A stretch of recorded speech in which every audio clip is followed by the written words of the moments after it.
Today in the news, AMD is altering their roadmap and Nvidia is changing up their chips. What's up guys, I'm Snows and this is your boot sequence.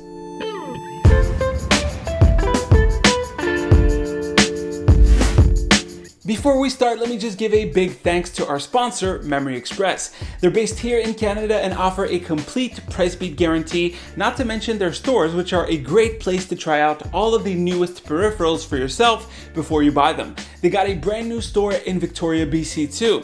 Check their online shop in the link down below.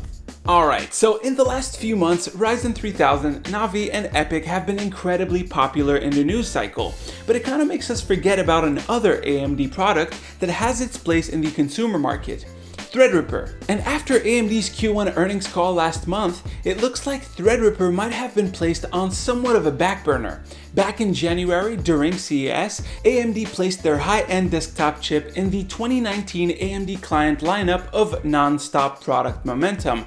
At that time, second-gen Ryzen Pro mobile processors weren't out yet, and we were expecting them in the spring. Ryzen 3rd-gen desktop processors were also expected for mid-year, and 3rd-gen Ryzen Threadripper was supposed to follow. Well, on their latest CPU roadmap, Threadripper is nowhere to be found. Now there is a chance that they might be bundling up Threadripper into 3rd-gen Ryzen CPUs, but I highly doubt it, and here's why. If we look at the last Threadripper launch, we had information leaked out as early as 10 months prior to release. Not only that, but since Threadripper 3 will use the Zen 2 architecture, we should have heard something about a new class of X500 series motherboards from AMD. I mean, Zen 2 supports PCIe 4.0 and so will Threadripper 3, but all we have is silence. Remember, both generations of Threadripper CPUs can only be supported on the now aging X399 platform. So what's going on? Well, Threadripper 2 is amazing, and there's technically no need for a new gen right now. I mean, you can get up to 32 cores on a single CPU. That should be enough for at least a few years.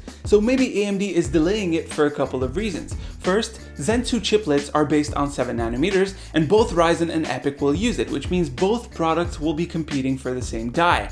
Maybe AMD is waiting to ease on the supply and improve yields of chiplets before moving some of their higher quality ones into Threadripper. I mean, Threadripper is kind of niche, and AMD would make much more money in the server side by selling Epyc CPUs instead of Threadripper. If you ask my opinion, I think AMD will probably announce Threadripper 3 this year and release it early next year.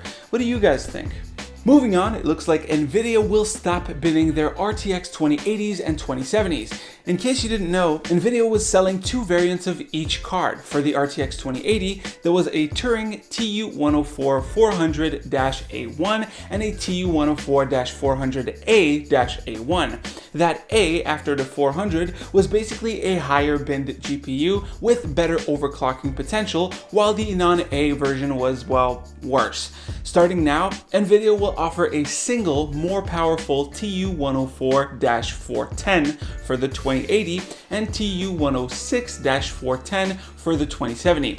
That means Nvidia's RTX yields are probably improving, meaning that pretty much all the cards will qualify as premium A cards. That's actually pretty nice if you're looking into buying a 2080 or 2070 right now.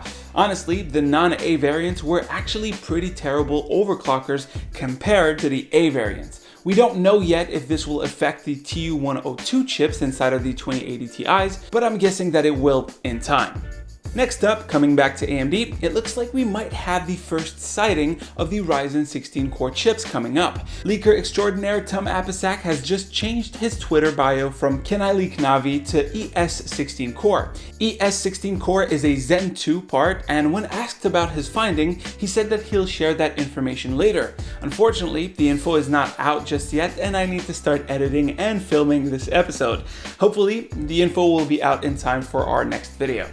Lastly, Google I/O is tomorrow, and I was wondering what kind of coverage you guys wanted me to give you. Last year, I did a full video dedicated to the event where I talked about strictly my favorite things to come out of it. This year, I don't expect much hardware to make its way out, except maybe for the Pixel 3a and XL. Hopefully we'll have some surprises, but let me know if you want me to cover the whole thing or just my top favorites. Anyways guys, that concludes it for today. Hopefully you've enjoyed. As usual, you can click right here to see the latest video, right here to subscribe to the channel. It would be greatly appreciated. Stay frosty, and I'll see you guys on the next one. Snows Man, I had real trouble saying Threadripper in this episode. Thread.